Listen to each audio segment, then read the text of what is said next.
la bioacústica per a supervisar i avaluar la biodiversitat. Espero que tingueu tantes ganes com jo de sentir les històries que estem a punt d'escoltar. Donem la paraula a la Sabiha Romani Malik en línia.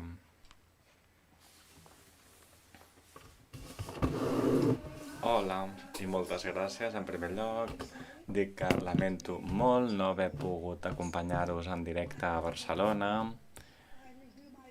Faré tot el que pugui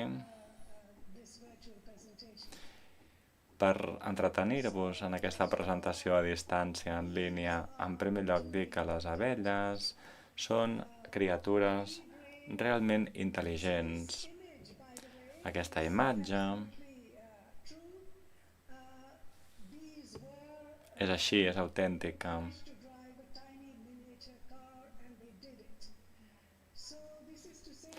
Tot això per dir que, tot i que les abelles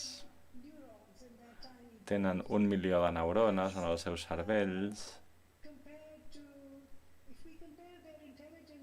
si comparem el seu nivell d'intel·ligència amb la intel·ligència artificial, veurem com la intel·ligència artificial necessita milions de neurones, si ho volem anomenar així, per poder activar qualsevol mecanisme o qualsevol procediment. Els investigadors estem utilitzant avui en dia intel·ligència de les abelles per a crear robots, així és com en són d'intel·ligents. El missatge clau que m'agradaria traslladar és que el 70% de la cadena d'abastiment alimentari global depèn de les abelles i altres pol·linitzadors. Com sabem, les abelles i els pol·linitzadors estan perdent població. Això té a veure amb molts factors i en la interacció entre tots aquests factors. Factors com, per exemple, la destrucció dels hàbitats dels pol·linitzadors degut a la desforestació, l'agricultura industrialitzada, que promou el monocultiu o prioritza el monocultiu, i en aquest context les abelles no troben suficient nèctar i pol·len, doncs, per no parlar també dels efectes del canvi climàtic, que també són nocius en les poblacions d'abelles. Aquests factors, a més, es retroalimenten. L'agricultura industrial implica, a més, que els pagesos llencen tòxics als camps que danyen els ecosistemes on viuen les abelles. Aquest projecte, el World Bee Project, es centra en l'ús de la tecnologia per a supervisar el comportament de les abelles d'una banda i també l'entorn, perquè el comportament de les abelles sempre està relacionat amb la salut del medi ambient. Aquí tenim imatges i visualitzacions de dades d'abelles en aquesta fotografia. Amb la tecnologia, actualment podem supervisar la manera com les abelles pol·linitzen els camps. Actualment estem treballant en algunes explotacions a Anglaterra per a supervisar algunes fruites com les maduixes, els nadius, per tal d'analitzar quantes abelles caldria en un camp per aconseguir pol·linització òptima. Això ens permet obtenir dades fascinants. A l'alam esquerra podem veure una comparativa entre la velocitat del vol de les abelles i els vents. Per exemple, quan hi ha molt de vent, les abelles no abandonen els seus ruscos. Aquí veiem el número de vols per alçada i també podem supervisar altres paràmetres com temperatura interior i exterior. D'altra banda, també hi ha dades auditives, és a dir, ens centrem en l'anàlisi dels sons de les abelles, perquè Amb aquestes dades podem saber moltes coses sobre què està passant al medi. Aquí tenim algunes imatges de les explotacions que estem supervisant a la zona en verd i podem constatar el percentatge de pol·linització que som capaços de supervisar. També tenim el que anomenem la xarxa global de ruscos. L'objectiu seria crear una xarxa global de ruscos que puguin acumular dades sobre comportament de les abelles en diferents ecosistemes,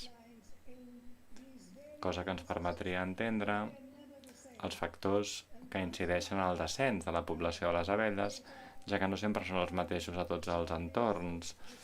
El tenir suficients dades ens permetria compartir-ho amb investigadors i científics i poder així posar el focus en, entenem, la búsqueda de solucions concretes a cada entorn.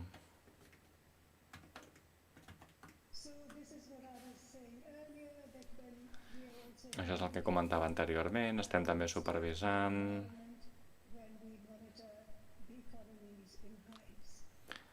la salut del medi ambient. També m'agradaria dir que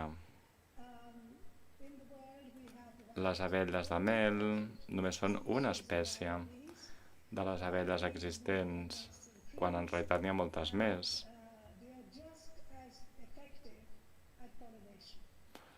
Que també són pol·linitzadores. Quan destruïm els boscos o destrossem el medi, també tenim un impacte directe en les abelles salvatges, per tant també perdem població en aquesta categoria d'abelles. Estem també utilitzant la tecnologia per intentar discernir una solució que pugui ajudar els agricultors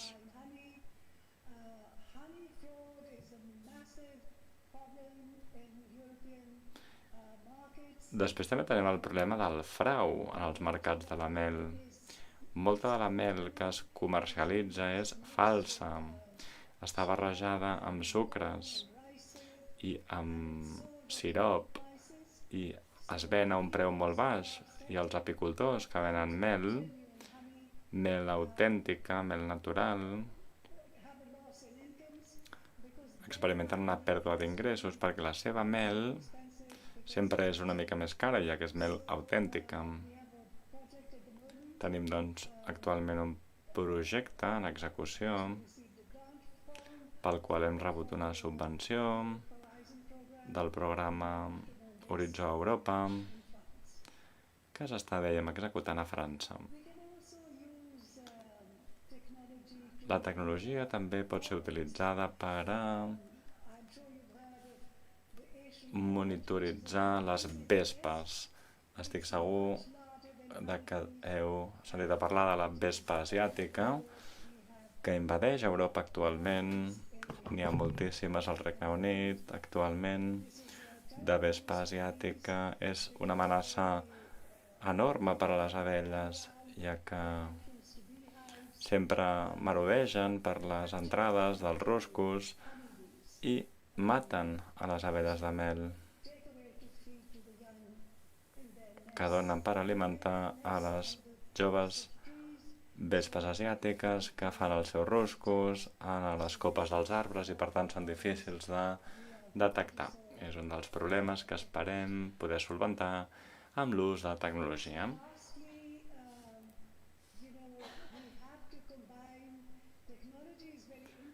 La tecnologia és fantàstica, però aïlladament no serveix per gran cosa. Sempre cal combinar la tecnologia amb les persones i amb la naturalesa.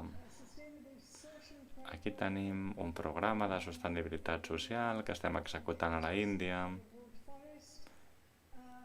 en els límits d'una jungla i el darrer any i mig hem afegit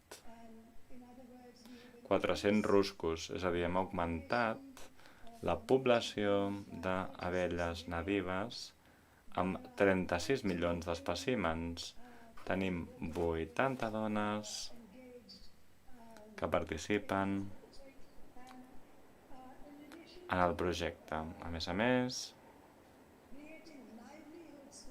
de crear llocs de treball per a les dones, estem contribuint a la plantació d'arbres.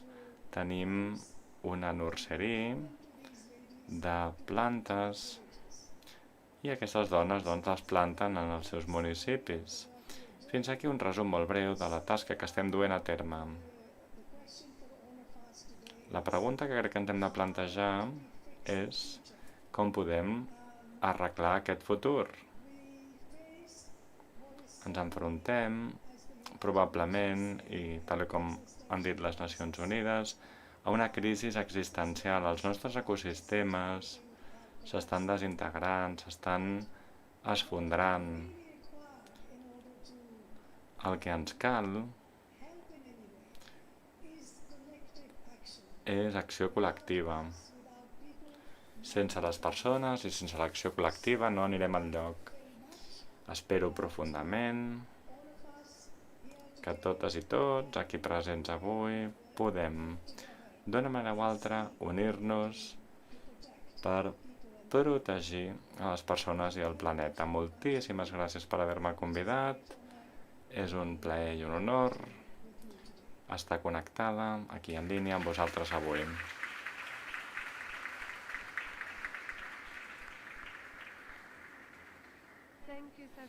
Moltíssimes gràcies, Sabiha. Li faré un parell de preguntes a la Sabiha abans de seguir amb la resta de ponents. Em preguntava, Sabiha, perquè no hi ha cap mena de dubte de que les abelles són fonamentals en aquest vincle entre la naturalesa i els humans, i protegint a les abelles podrem assolir grans fites. Realment moltíssimes fites. En quina mesura la tecnologia té un paper important en el marc d'aquest projecte i fins a quin punt és important la tecnologia en les comunitats, com la comunitat de què parlaves avui? En segon lloc, tothom que té ruscos hauria de formar part d'aquest projecte de World Bee? A veure, en primer lloc, a la comunitat de què parlava encara no estem utilitzant tecnologia perquè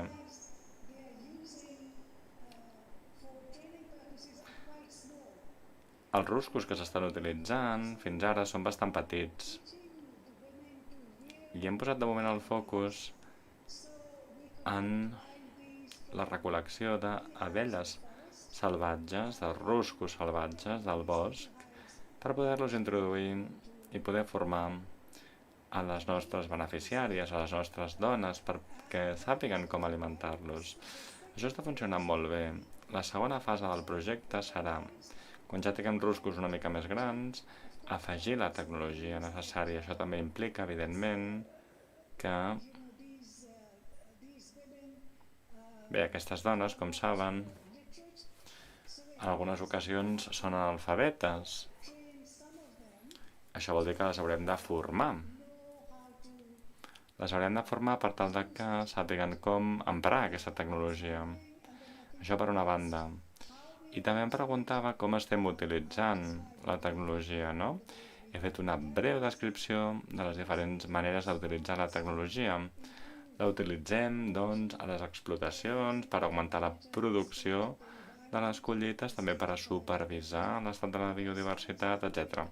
Perquè, per exemple, quan la tecnologia demostra que les abelles no porten suficient nèctar o pol·len, al rusc, això vol dir que haurem de plantar més plantes en floració, més arbres, perquè els arbres, evidentment, també floreixen i això alimenta a les abelles. El que hem de fer és entendre el medi ambient, a través d'una millora de la comprensió. Em podries repetir, perdó, la segona pregunta? Si hauríem d'animar a tothom que tingui abelles a sumar-se al projecte World Bee, o és més un projecte de recerca? Com hauríem d'entendre aquest projecte, World Bee Project?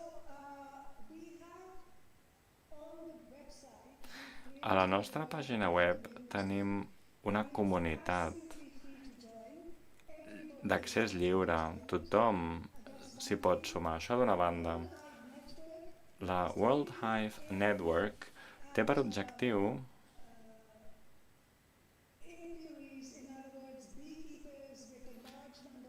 agrupar apicultors amb ruscos sensoritzats, és a dir, ens interessa poder introduir sensors que puguem connectar amb les dades que anomenem nosaltres globals.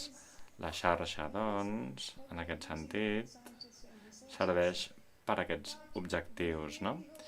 Al mateix temps esperem que tothom pugui sumar-se a aquesta comunitat, perquè és una comunitat que ens donarà una veu col·lectiva